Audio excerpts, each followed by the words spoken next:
Hi, welcome to I'm Just Here. I'm your host, Reese Baker, and we're back, y'all, with another episode called Flaws and Scars. We're going to be talking about self-love and insecurities. I'm joined by Dillon and Jade. So, I just want to kind of dive right into the first question. Did it take you a moment to get comfortable with your own skin? Absolutely. Okay. Absolutely. It took years, but I'm happy where I'm at right now. Absolutely. Okay. Dillon? Honestly, not really, because I feel like it's a difference. It's like mentally getting comfortable in your own skin and physically. So mentally, not really, because honestly, I'm very confident in who I am and myself. Mm-hmm. But when I was little, I used to be short, really short. You know what I'm saying? And I wasn't really tripping off because I knew I was gonna grow. But like in my class, I was like kind of the second shortest. So it took me a little minute, but then I finally grew. So Yeah. I agree on the physical part, though. It did take me a long time to fall in love with myself, and I know I have to change some things because I'm the only person that can change it. No one can tell me. So I can hear from other people, but when you wake up looking in the mirror, it's different. So yeah. Also, have you ever felt insecure even at your own HBCU? Because as you know, we go to Southern University and it's a lot of different people. And I would say, from my experience, freshman year, it's great to see like a community of people, but then I feel like you start to compare yourself to other people's success and what they look like versus what you look like. Mm-hmm. So, Dillon, did you kind of want to talk about that? Because you interview a lot of people on campus, right, with your YouTube platform? Yeah. So, honestly, not really. I was kind of, I feel like I kind of fit in. I was kind of comfortable, like from the jump. It just took me a little bit. I was kind of shy, at first, but now it is what it is. Okay.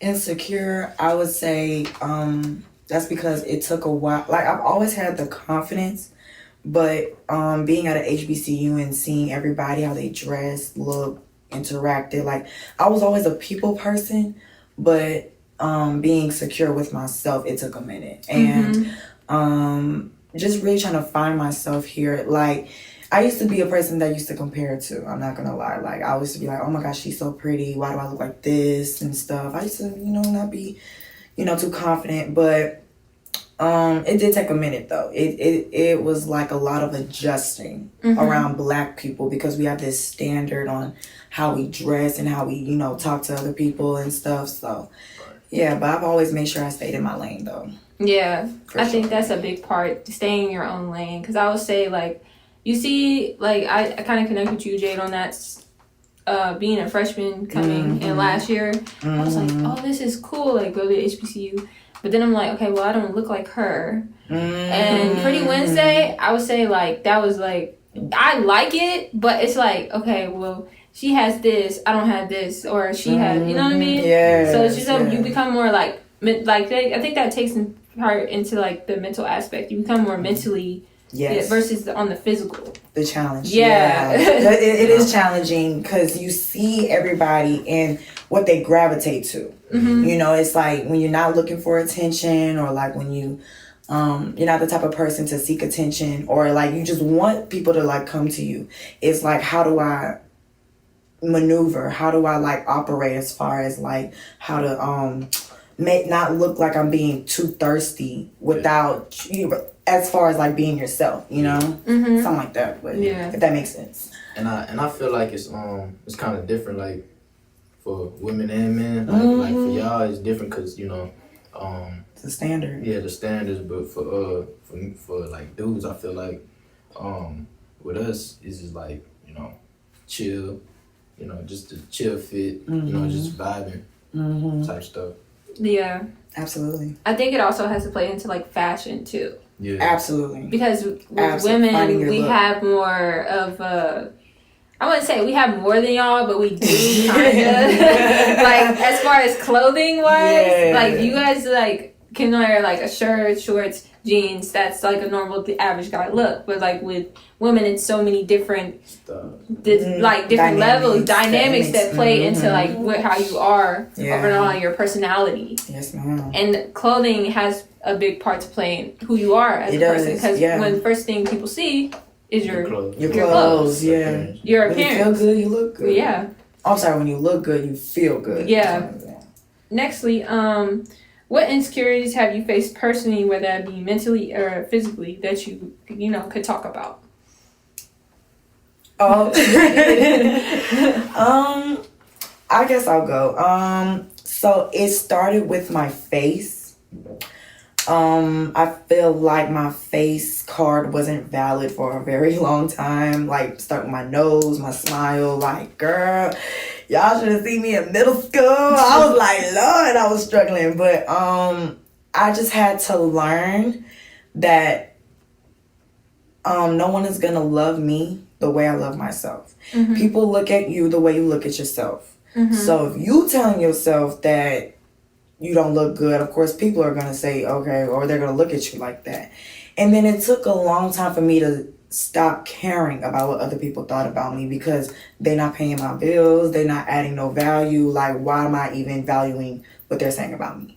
But for me personally, it took a lot of like trying to experiment my look, what I like, what I don't like about myself mentally, like, because I'm very animated. Mm-hmm. And I'm a little bit talkative, a little bit. So I guess it took a while for me to know how to adjust, like, the time and the place, knowing what to say, what not to say, how to say it, mm-hmm. Knowing how to dress on certain days, or just little stuff like that. But I was very insecure about my face for a minute. Mm-hmm. But once I learned that I can change it, like when I started doing makeup and learning how to get my hair done, I was like, oh, okay, I'm a different person. So I was like, okay, you get that glow up. It's like, it's different. Mm-hmm. It's a different look. It's like, oh, I can really do this. I can be this person, Mm-hmm. You don't have to condescend yourself. Yeah. Right. What about you, Dillon? When I was in middle school, let me see. All right, so my vision, right now I have contacts in, but when I was in middle school, my vision kind of went, bad. So I had to get glasses, you know what I'm saying? So I didn't really want to wear the glasses because, I don't really like glasses. Yeah. Yeah. So one day I was in class and I was squinting and I couldn't see the board, everybody else. So I had to like move up. Mm-hmm. So then I told my mom, and then we went and got glasses and stuff. Mm-hmm. But I was like, oh, when I get older, I think I'm gonna get contacts because I don't really like the glasses. So that was kind of something I had to grow out of. Mm-hmm. Then I also play basketball, so I didn't want to play basketball with glasses. Yeah. Mm-hmm. Yeah.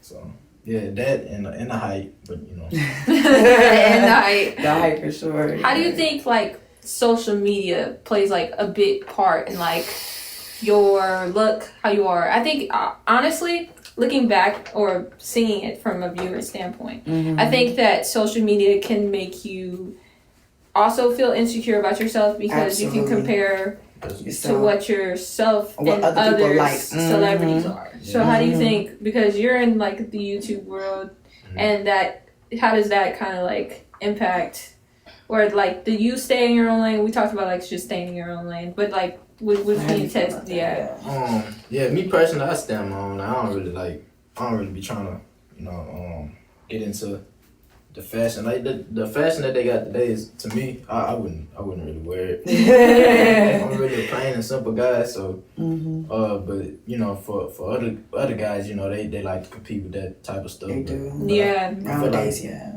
Yeah, I feel like with girls though, it's like different. Like, again. I'm not gonna lie. I feel like we're not. I feel like there's a lot of copycat people in this world right now. Yeah. And it's like a lot of people that compare themselves to other people, other situations, or what people have. I feel like it's okay to draw inspiration from those that are, celebrities or, influencers or whatever. Mm-hmm. But at the end of the day, it's you. It's not them. Yeah. It's okay to like put things on your vision board and things like that and say what you want in life. But I think sometimes it clouds and it intertwines a lot. Like what we see on social media and what is real life. Yeah. So, and children see that too. Yeah. Kids look at that like they get very influenced, and so it's hard to teach them, or even for myself, because sometimes I do see like pretty girls. Like nowadays, I'm gonna be very transparent. Nowadays, if I see girls and they got that like that fly clothes on, I'll be like, I'm trying to like what in the mindset like told them to put that on, and how did it like come to life? But at the same time, it's like I can't be in their shoes. You know what I'm saying? Like I can't say, oh, I want to be like that, because why would you want to be somebody else? You know? And I think it's more of a self-awareness and embracing on what you have. You know, you can only embrace it. You can't fight it. But social media, I don't want to get into it. I'm not gonna lie. It's actually kind of depressing. Yeah. Because it's like people look at that and they literally go based off what they put out there, literally. And it's sad. It really is. It gives anxiety to people, because it's like, how am I supposed to exceed this expectation without looking stupid? You know, if that makes sense. It makes sense. Secondly, my second to last question is it hard to trust those with our own insecurities, like relationships? Is it kind of hard for you guys to like open up to your partners or people you're trying to talk to with your own insecurities? If so, why? If not, why not? I don't really too much open up. I feel like, you know, I do make music, so I feel like you know, that's very therapeutic to me. So I talk about my problems on the mic. Yeah, that's good. Yeah, therapeutic. Whatever's therapeutic to you. Yeah. Why do you think it's hard for dudes to kind of? I don't know. Like we were talking. Yeah. like submissive. I feel like because nowadays I feel like you really can't trust people with your information. That's and you know, people, they'll try to use it against you, and then they'll try to down you behind your back. Sometimes some people. So I feel like, you know, just keep it to yourself, or you know, if you find that person that you can really trust, you know, and y'all have that connection, you know, it's not the information not going nowhere, then I feel like, you know, you can open up and talk. I agree. What about you, Jade? As far as trusting people with my insecurities, the only person I really trust is my mom. But as far as like my peers, honestly, sometimes when I do get a little vulnerable, I do like, you know, express how I feel a little bit, but not too much to where, like you said, people use it against you. But I don't like to keep stuff in all the time. Not all the time. Sometimes I, you know, keep it in, but when I really like have to get it out, I gotta release it. And dance is like my therapy too, like dance and music. So I don't know, like it's hard to trust nowadays because people are just so malicious nowadays. And you don't know who to talk to, especially on the HBCU campus that's small. So yeah, I think I'm still working on learning who to trust, even though I do have my solid people, but it's like a growth of relationship and level of communication, you know, as far as insecurities. Okay. And then my last question is, what's one encouraging thing that you would want to say to your younger self or to like a younger viewer that might be listening to this about self-love, loving yourself, and like, I don't know, some words of advice, like if somebody's trying to, like what we were talking about earlier, like they're trying to base their lives based on social media or, you know, inspiration. What's something? If you don't love you, then who else gonna love you? Like literally, like that's the best. It's the best way I could put it. Like what's for you is for you. Just stay in your own lane. Like that's just the best way I could put it. Like don't worry about what other people got going on, because at the end of the day, no one cares. No one cares. Real talk. So the only person you are the only person that can control you. If you don't like something, change it. If you don't wanna deal with it, then don't deal with it. At the end of the day, it's your story. You write it. What about you, Dillon? I'd tell my younger self to really, be myself, stay humble. That's good. And stuff like that. Like, stay Be authentic, yeah. Be authentically yourself. Yeah. I think I would tell my younger self, like, relax. Yeah. Like, relax. Yeah. Relax. Don't stress. Yeah, don't stress. Because the stressful parts is coming soon. So but don't. It's what you do in the stressful parts. Like, how do you handle the storm? Yeah. Well, that wraps up my last question. Thank you guys for coming, Jade and Dillon. It was a great conversation. And remember, guys, stay blessed, no stress, and to always be here. And also subscribe to Dillon. And also, I'm Just Here Official, because a lot of y'all watch but don't subscribe. So, yes, stay tuned, stay locked in. More content coming soon. Thank you guys for coming.